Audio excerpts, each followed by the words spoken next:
ఇంత టార్గెటెడ్గా మంత్రి గారి ఆదేశం మేరకు మేము చేస్తున్నాము అంటే ఇది ఏంది ఉద్దేశం ఇది? ప్రతిపక్షాలను లొంగ తీసుకోవడం, ప్రతిపక్షాల మీద బురద జల్లడం, ప్రతిపక్షాలను పార్టీలో చేర్చుకోవడం కోసం ఒక పథకం ప్రకారంగా వాళ్ళు ఈ ప్రయత్నం చేస్తూ ఉన్నారు.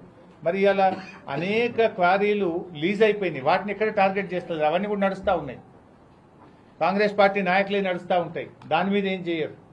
ఇక్కడ ఏ తప్పు లేకపోయినా అన్ని అనుమతులున్నా ఏదో ఒక నెపం పెట్టి ఏదో ఒక తప్పును చిన్నది కూడా వెతికి వెతికి వరుసగా కేసు మీద కేసు, ఇప్పటికి మూడో కేసు ఇది 3 ఎఫ్ఐఆర్లు నమోదు చేసింది ఇప్పటికి.